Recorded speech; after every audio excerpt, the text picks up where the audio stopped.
ये कहानी है 1938 कैरली नाम के एक आदमी की, हंगेरियन आर्मी में, और वो उस कंट्री का बेस्ट पिस्टल शूटर था।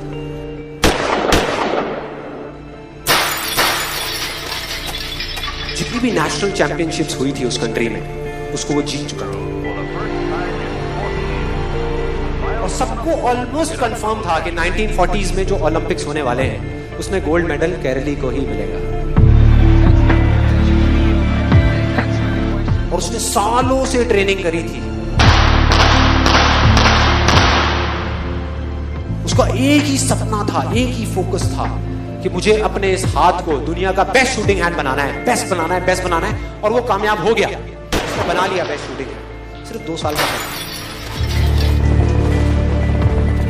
1938 में एक आर्मी का ट्रेनिंग कैंप चल रहा था, क्योंकि वो आर्मी में था, तो एक एक्सीडेंट हो गया।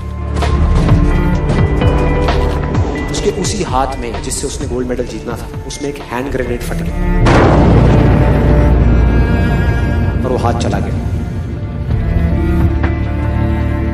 जो उसका सपना था, जो फोकस था, सब खत्म।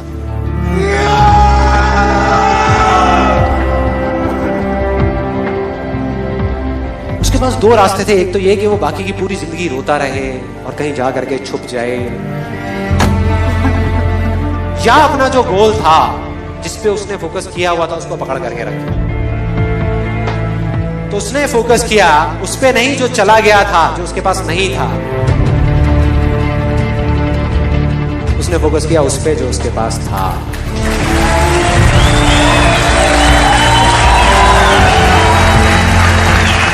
जो उसके पास था, और क्या था उसके पास में? एक लेफ्ट हैंड, एक ऐसा हाथ जिससे वो लिख तक नहीं सकता था। 1 महीने तक उसका हॉस्पिटल में इलाज चला इस हाथ के लिए, और सही 1 महीने बाद अपनी ट्रेनिंग शुरू करती इस हाथ के लिए।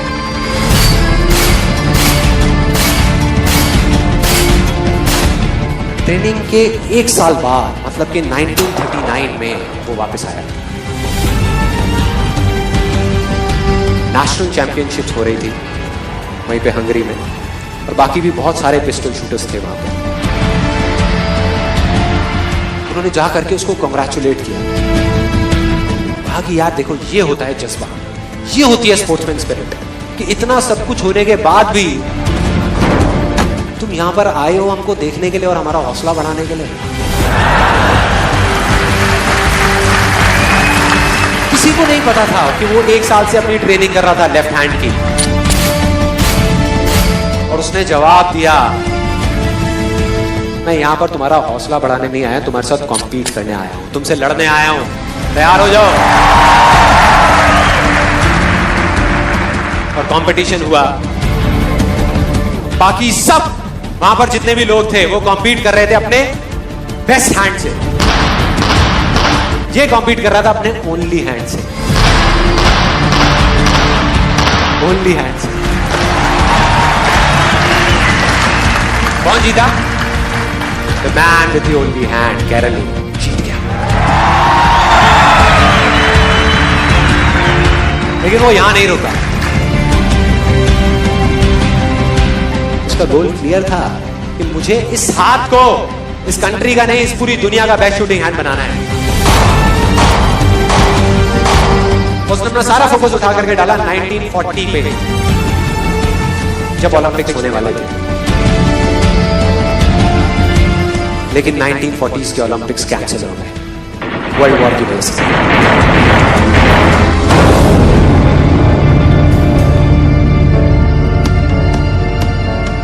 उसने अपना सारा फोकस उठा करके कहां डाल दिया? 1944 में जो ओलंपिक्स होने वाले थे उसके ऊपर। 1944 में जो ओलंपिक्स होने वाले थे वो भी कैंसिल हो गए वर्ल्ड वॉर की वजह से। फिर से कैंसिल।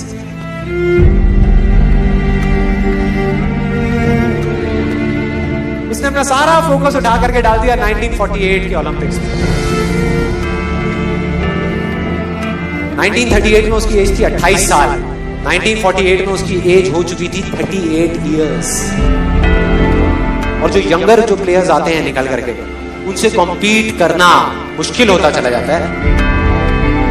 लेकिन मुश्किल नाम का ये वर्ड था ही नहीं उसकी डिक्शनरी में। वो गया, पूरे वर्ल्ड के बेस्ट शूटर्स आए हुए थे जो अपने बेस्ट हैंड से कॉम्पीट कर रहे थे, और ये अपने ओनली हैंड से कॉम्पीट कर रहा था। और कौन जीता? The man with the only hand.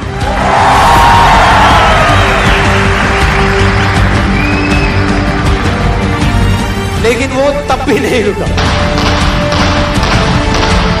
1952 Olympics, दोबारा कॉम्पीट किया उसने, और इस बार गोल्ड मेडल कौन जीता? गैरल ली। 4 साल बाद दोबारा से, और पूरी की पूरी हिस्ट्री को बदल करके रख दिया ओलंपिक्स।